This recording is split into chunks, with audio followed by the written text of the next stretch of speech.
அழகே அழகே today episode வாங்க பார்க்கலாம். வீடியோக்குள்ளே போகிறதுக்கு முன்னாடி எங்கள் சேனலை சப்ஸ்கிரைப் பண்ணாதவங்க சப்ஸ்கிரைப் பண்ணிங்க, பக்கத்தில் இருக்கிற பெல் பட்டனை கிளிக் பண்ணிங்க. அப்போ தான் நான் போகிற வீடியோ உங்களுக்கு கொண்டே வரும். வாங்க வீடியோக்குள்ளே போகலாம். தங்கராஜும் சுரேஷை உட்காந்து குடிச்சிட்டு இருக்காங்க.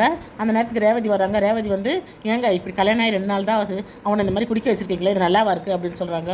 அதுக்கு சுரேஷ் வந்து மாமாவை எதுவும் சொல்லாதீங்க, என்ன நடந்துச்சு தெரியுமா, ஏய் சுரேஷ் கவனம், சரி மாமா நான் சொல்ல மாட்டேன் மாமா அப்படின்னு வாய் மேலே கை வச்சு அப்படியே உட்காந்துக்கிறாரு.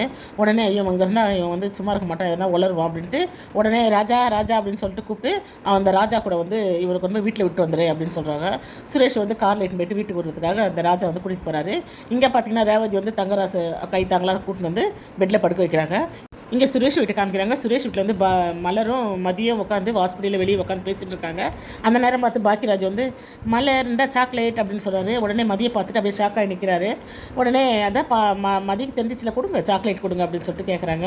அவர் அப்படியே தயங்குறாரு. கொடுங்க சாக்லேட் அப்படின்னு சொல்லிட்டு வாங்கிட்டு இவர் எப்போயாவது தாங்க அந்த சாக்லேட் வாங்கிட்டு வருவார் அப்படின்னு 3 பேரும் ஷேர் பண்ணி சாப்பிட்றாங்க.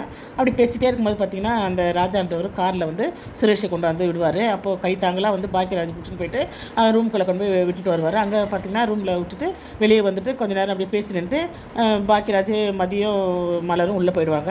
அப்போ மதியம் வந்து ரூமுக்கு போவாங்க. வாட்டர் கேன் எடுத்துன்னு போயிட்டு பார்த்தீங்கன்னா அங்கே பார்த்தா சுரேஷ் வந்து உட்காந்துன்னு ஏய் நான் குடிச்சிட்டு வந்திருக்கேன் அப்படின்னு சொன்னார். இப்போ அதுக்கு என்ன பண்ணணும், கத்து அப்படின்றாங்க. நான் ஏன் கத்தணும், உங்கள் உடம்பு நீங்கள் குடிக்கிறீங்க, நான் எதுக்கு கத்தணும் அப்படின்னு சொல்லிட்டு மதி சொல்கிறாங்க. ஏய் இது ஏன் ரூம் போடி வெளியில் அப்படின்னு சொல்லிட்டு சொல்கிறாரு. உடனே அவங்களும் வந்து பெட்ஷீட்டு தலைக்காணி எடுத்துன்னு வெளியே வந்து சோஃபாவில் படுத்துக்கிறாங்க.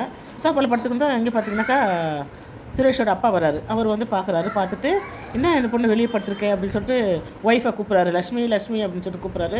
என்னவோ ஏதோன்ட்டு எல்லாருமே வந்துடுறாங்க. வந்துட்டு லைட்டு போட்டு பார்க்குறாங்க. பார்த்தாக்கா நம்ம மதி வந்து அங்கே படுத்துட்டுருக்காங்க. எதுக்குமா நீங்கள் படுத்துட்டுருக்கேன்னா உங்கள் புள்ள ஃபுல்லாக குடிச்சிட்டு வந்திருக்காரு, அதனால் என்னை வந்து நீ வெளியே போ அப்படின்னு சொல்லிட்டு என்னை வெளியே அனுப்பிச்சிட்டாரு. அதனால் நான் வந்து இங்கே சோஃபாவில் படுத்துட்டுருக்கேன். என்னது குடிச்சிருக்கானா அப்படின்னு சொல்லிட்டு எங்கே அவன் என்ன இப்படி பண்ணுறானே அப்படின்னு சொல்லிட்டு நேராக உள்ளே வராங்க. ஏங்க ஏங்க இருங்க இருங்க அப்படின்றாங்க. லக்ஷ்மி அவர் பாட்டு நேராக உள்ளே வந்து ஏய் எதுக்கடா குடித்தேன், ஏய் அப்பா அப்பான்ட்டு அவர் வளர்றாரு. என்ன இவன் இடியப்பத்துலேருந்து இந்த குடிக்கிற பழக்கம் அப்படி இப்படின்ட்டு கண்ணாமண்ணு கத்துறாரு சுரேஷோட அப்பா. ஏய் இவனை தூக்குங்கடா, இவனை தூக்கின்னு போய் வெளியே போடுங்க, நீ போய் உள்ளே படுமா அப்படின்னு சொல்லிட்டு சுரேஷை வந்து எல்லாரும் தாங்களாக பிடிச்சி கொண்டு வந்து சோஃபாவில் படுக்க வைக்கிறாங்க. சோஃபாவில் படுக்க வச்சோன்னா அப்புறமா மதி வந்து இதை பார்த்துட்டே இருக்காங்க. அப்புறம் இதை பார்த்து மலர் வந்து மதிக்கிட்ட பேசுகிறாங்க. பயப்படாதீங்க, இப்போ நீங்கள் படுத்துக்குங்க அப்படின்னு சொல்லிட்டு சொல்கிறாங்க. காலையில் மாமா வந்து சுரேஷ் கிட்ட பேசுவாங்க அப்படின்னு சொல்லிட்டு சொல்கிறாங்க. இங்கே வந்து மலர் வந்து பாக்கியராஜிட்ட புலம்புறாங்க. என்னங்க இந்த சுரேஷ் இப்படி பண்ணுறான், மாமா பார்த்தீங்களா முதல் முறையாக மருமகளுக்கு சப்போர்ட் பண்ணியிருக்காரு அப்படின்னு.